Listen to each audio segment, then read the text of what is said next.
Bismillahirrahmanirrahim. Assalamualaikum warahmatullahi wabarakatuh dan salam sejahtera saya ucapkan kepada ahli panel serta hadirin sekalian yang sudi hadir pada hari ini. Alhamdulillah dapat kita bersua pada hari ini bagi forum siswa yang dianjurkan oleh Jabatan Pengajian Melayu Institut Pendidikan Guru Kampus Darul Aman. Saya Nurhalis Haswani binti Ishak, pengerusi forum anda pada hari ini. Hadirin sekalian, eloklah jika saya memperkenalkan dahulu ahli panel kita pada hari ini. Baiklah, Saudara Muhammad Nazri bin Ali merupakan ahli panel pertama kita pada hari ini. Apa khabar saudara? Terima kasih saudari pengurusi majlis. Alhamdulillah saya berada dalam keadaan yang sihat di samping keluarga yang tercinta ini. Alhamdulillah. Baik, kita teruskan dengan memperkenalkan ahli panel yang kedua. Walaupun dilihat seperti agak pemalu, namun beliau merupakan seorang yang petah besar orangnya. Beliau ialah Muhammad Hilman Husaini bin Hisban. Apa khabar saudara? Khabar baik saudari pengerusi, terima kasih. Hadirin sekalian, sebelum kita meneruskan dengan lebih lanjut, izinkan saya mengupas sedikit mengenai tajuk forum kita pada hari ini. Tajuk kita pada hari ini bertemakan isu bahasa Melayu sebagai bahasa ilmu dalam Revolusi 4.0 iaitu cabaran bahasa Melayu sebagai bahasa ilmu. Baiklah, Revolusi 4.0 seperti kita ketahui merupakan yang penuh dengan kemajuan teknologi. Sebelum saya teruskan lagi, izinkan saya memberitahu sebuah sedikit mengenai latar belakang bahasa Melayu. Bahasa Melayu digunakan sejak kira-kira abad ke-10 lagi di Kepulauan Melayu. Ketika itu kira-kira 200 bahasa yang digunakan di kepulauan tersebut. Namun penggunaan bahasa Melayu semakin meluas ketika ini kerana bahasa ini mudah digunakan. Selain itu, sifat Melayu yang mudah untuk menerima unsur bahasa asing menyebabkan bahasa ini berkembang dengan pesat seterusnya menjadi bahasa luar pangkat. Baiklah, seperti yang kita ketahui, bahasa Melayu merupakan bahasa kebangsaan dan bahasa rasmi negara kita Malaysia. Bahasa Melayu sendiri mempunyai pelbagai fungsi sejak daripada dahulu sehinggalah sekarang ini. Buktinya ketika era pemerintahan Sriwijaya, bahasa Melayu telah dijadikan bahasa lingua franca. Sehingga kini bahasa Melayu berfungsi sebagai bahasa kebangsaan, bahasa rasmi, bahasa ilmu, bahasa perpaduan dan sebagainya. Hal ini menunjukkan betapa pentingnya penggunaan bahasa Melayu ini yang seharusnya menjadi bahasa nombor satu di hati masyarakat. Baiklah hadirin sekalian yang dihormati, teruskan dengan sesi pertama kita pada hari ini. Saya ingin bertanyakan kepada ahli panel yang pertama iaitu saudara Muhammad Nazri, apakah cabaran yang dihadapi oleh bahasa Melayu sebagai bahasa ilmu dalam Revolusi 4.0 ini? Dipersilakan. Terima kasih saudari pengurusi majlis. Assalamualaikum warahmatullahi wabarakatuh dan salam sejahtera. Revolusi kini, kita memperlihatkan perkembangan ilmu yang begitu pantas. Kemajuan dalam teknologi maklumat memberi kesan secara langsung atau tidak langsung dalam kehidupan dan sistem pendidikan kini. Perubahan demi perubahan yang berlaku itu turut membawa bersama isu dan cabaran terhadap pengajaran dan pembelajaran dalam bahasa Melayu di peringkat institut pengajian tinggi seperti di universiti. Contoh lain yang paling dekat dengan kita masa kini adalah mengenai penggunaan bahasa Inggeris yang semakin meningkat dalam kalangan pelajar di universiti. Hal ini kerana banyak istilah dalam bahasa Inggeris mudah difahami dan boleh dijadikan sebagai bahasa pengantar dalam ilmu pendidikan. Mereka tidak tahu bahawa penggunaan bahasa Inggeris dapat menjatuhkan martabat bahasa Melayu kita, iaitu bahasa kebangsaan yang telah ditetapkan dalam perlembagaan masa kini. Tenaga pengajar malah tenaga pengajar institusi pengajian tinggi awam ketika ini seolah-olah berlumba untuk menjadikan bahasa Inggeris sebagai bahasa pengajaran dalam khusus bidang yang mampu disampaikan dengan baik dalam bahasa kebangsaan seperti dalam bidang ekonomi, pengurusan perniagaan, undang-undang, pendidikan dan juga perubatan. Wujudnya golongan bangsa Malaysia yang terlalu bangga dengan bahasa asing ini. Selain itu, penggunaan bahasa Melayu kurang dipraktikkan dan lebih mudah dicampur adukkan dengan bahasa asing.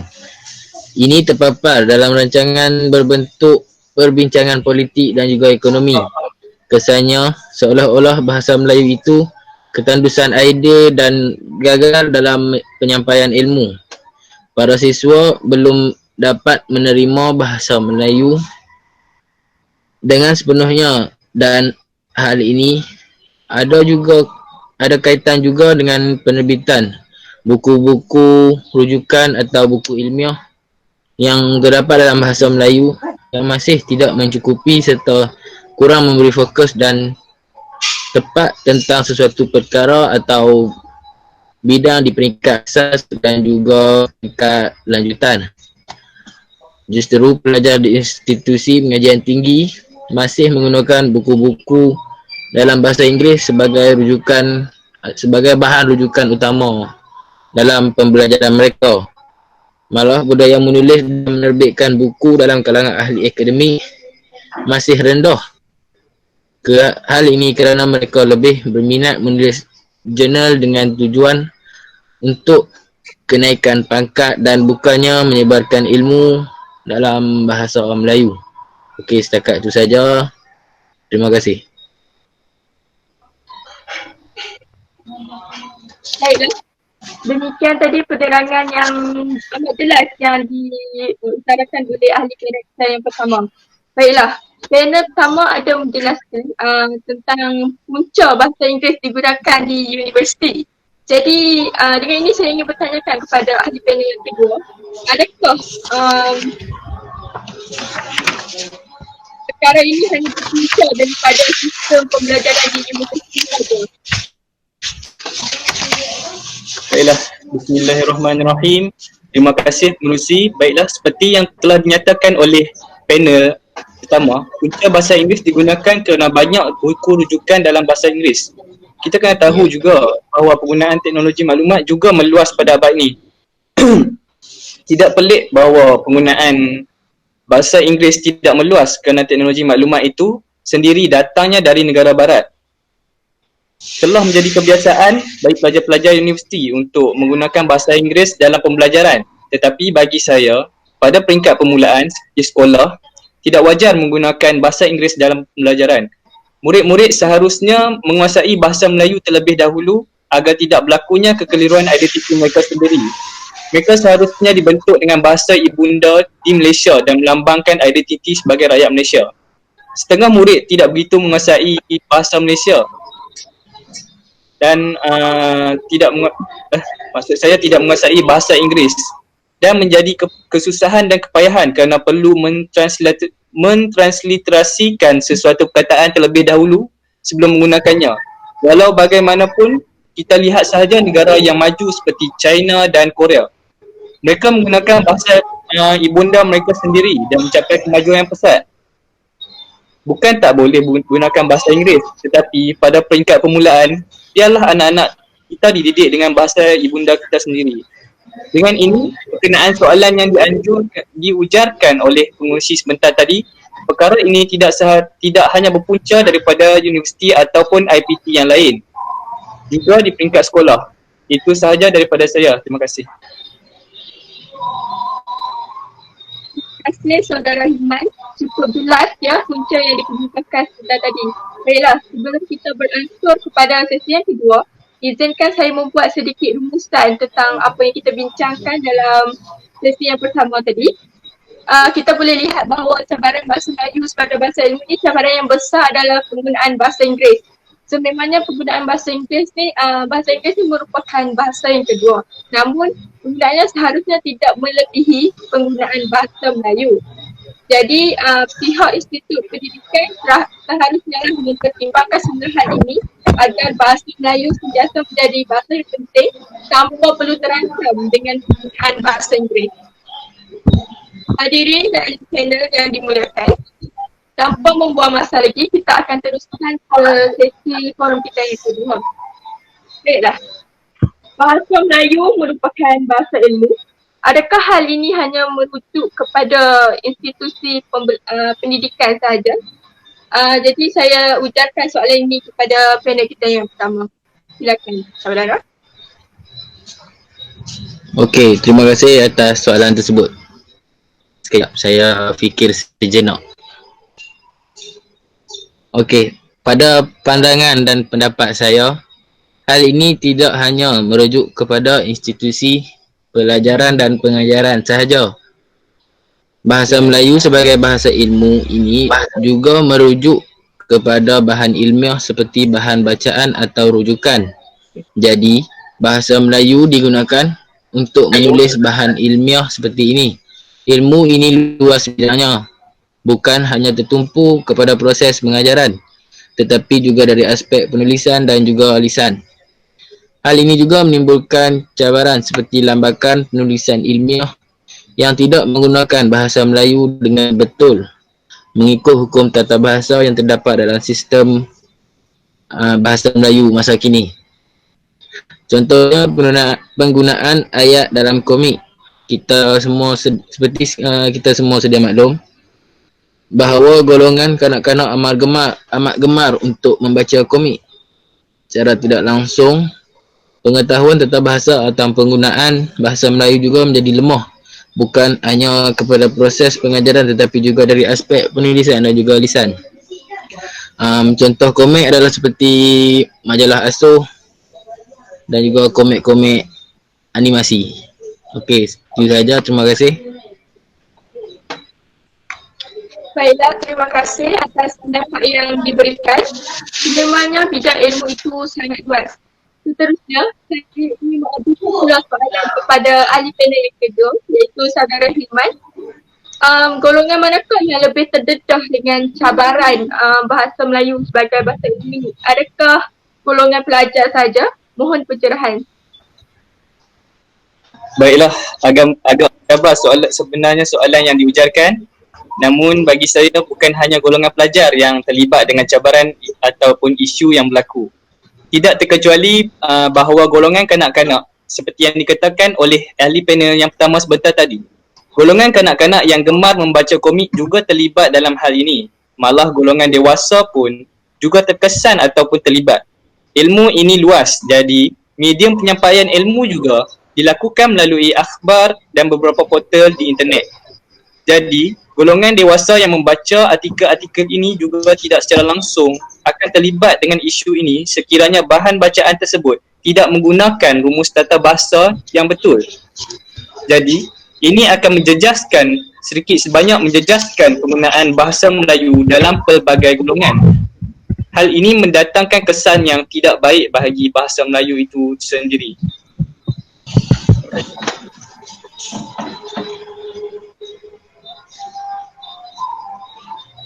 Begitulah pendapat ahli-ahli panel kita. Terima kasih diucapkan.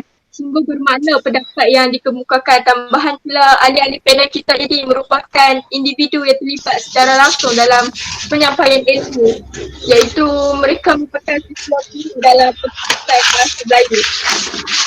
Kesimpulan yang boleh dibuat pada sesi ini, ilmu itu semakin luas ilmu itu, semakin luaslah cabaran, semakin besarlah cabaran yang akan dihadapi. Oleh itu, penggunaan bahasa Melayu yang betul amatlah penting, ya. Baiklah, kita teruskan dengan sesi yang terakhir, iaitu sesi yang ketiga. Sesuatu cabaran atau kesangan pasti akan mendatangkan kesan, tidak kiralah kesan jangka pendek maupun kesan jangka panjang. Oleh itu, saya ingin tanyakan kepada ahli panel kita yang pertama, Saudara Tadri. Jadi, sejauh manakah cabaran ini akan mendatangkan ataupun akan menjejaskan kedudukan bahasa Melayu? Mohon pencerahan saudara. Okey, baiklah saudari pengerusi majlis. Isu ini sememangnya akan memberikan kesan yang mendalam terhadap kedudukan bahasa Melayu. Contohnya melalui isu-isu seperti ini, kedudukan bahasa Melayu boleh tergugat.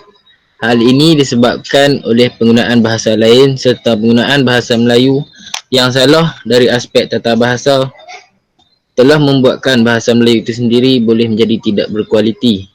Selain itu, isu ini akan menyebabkan bahasa Melayu tidak menjadi bahasa utama dalam kalangan masyarakat.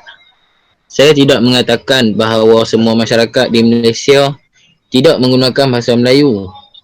Namun seperti cabaran yang saya sebutkan sebentar tadi, penggunaan bahasa Inggeris di rumah oleh ibu bapa, penggunaan bahasa Inggeris di IPT atau sekolah menjadikan bahasa Melayu seolah-olah bahasa yang kedua bagi mereka. Di sini kita dapat lihat kedudukan bahasa Melayu menjadi agak goyah di situ. Soal sejauh manakah isu ini akan memberi kesan? Saya mampu katakan isu ini memberi kesan yang agak mendalam terhadap kedudukan bahasa Melayu. Jadi, di sini saya ingin mengambil kesempatan untuk menyeru kepada masyarakat, terutamanya hadirin yang hadir pada hari ini agar tidak memandang enteng akan perkara ini. Bahasa Melayu merupakan bahasa ibunda yang seharusnya kita pelihara dengan sebaiknya. Okey, itu sahaja. Terima kasih. Baiklah, terima kasih diucapkan kepada penyanyi pertama. Di atas penjelasan sebentar tadi, jika disebut mengenai kesan atau sekarang, seharusnya pihak-pihak tertentu akan memainkan peranan mereka untuk menangani cabaran atau isu tersebut. Jadi, baiklah saudara panel yang kedua iaitu saudara Hilman. Saya ingin bertanyakan hal ini kepada anda. Pihak manakah yang memainkan peranan untuk menangani isu ini? Mohon penjelasan. Agak menarik ya soalan yang diajukan oleh kita punya pengerusi. Baiklah, sudah terang lagi bersuluh bahawa pihak kementerian yang harus mengambil tindakan kerana mereka merupakan kuasa yang besar ya dalam bidang ni. Selain itu, apabila pihak kementerian mengambil tindakan, barulah pihak yang lain boleh turut bekerjasama, terutamanya pihak sekolah. Pihak kementerian terutamanya Kementerian Pendidikan seharusnya lebih tegas dalam isu ini. Contohnya seperti penggunaan bahasa Inggeris dalam mata pelajaran sains dan matematik seperti di MRSM dan beberapa sekolah yang berprestasi tinggi. Walaupun todak terletak 100% di bawah kerajaan, namun pihak kementerian boleh menguatkuasakan hal ini kerana bahasa Melayu merupakan bahasa rasmi di negara kita. Jika sekolah SDP dan sekolah harian biasa boleh belajar mata pelajaran tersebut dalam bahasa Melayu, mengapa tidak sekolah ini tidak dapat melakukan hal yang sama? Selain itu, pihak ibu bapa juga perlulah memainkan peranan yang sangat penting dalam menangani isu ini. Sehubungan itu, ibu bapa juga perlu menerapkan penggunaan bahasa Melayu di rumah dengan baik dan tidak mencampur adukkan penggunaan bahasa. Hal ini disebabkan pembelajaran juga bermula daripada rumah. Pada masa ini, kita lihat sahaja bahawa setengah ibu bapa di negara kita lebih mementingkan bahasa Inggeris daripada bahasa Melayu di rumah. Mereka merasakan bahawa bahasa Melayu itu seperti low class. Mereka juga perlu tahu bahawa bahasa Melayu itu merupakan bahasa orang Malaysia dan kita sendiri dilahirkan dalam keluarga Melayu. Mereka tidak sepatutnya perlakuan seperti itu kerana hanya mereka yang mampu mencorakkan anak-anak mereka sendiri, sama ada ke arah kebaikan maupun sebaliknya. Jadi di sini kita dapat lihat bahawa pihak sekolah dan ibu bapa perlu menjalankan peranan masing-masing dengan baik agar isu ini dapat diatasi. Pada masa sekarang juga kita dapat lihat di sekolah, di kawasan-kawasan bandar mereka lebih menerapkan bahasa Inggeris di rumah kerana mereka berlatar belakangkan daripada keluarga yang elit ataupun yang berkuasa tinggi yang bekerja seperti jurutera, doktor dan sebagainya. Selain itu, di sekolah-sekolah kampung, mereka masih menggunakan, murid-murid mereka masih menggunakan bahasa Melayu standard di rumah mereka. Jadi hal ini amatlah berlawanan sekali dengan apa yang dilakukan oleh negara, apa yang dilakukan oleh Kementerian menggunakan bahasa Inggeris dalam sains dan matematik. Itu saja daripada saya. Baiklah, terima kasih saudara di atas penjelasan kita tadi.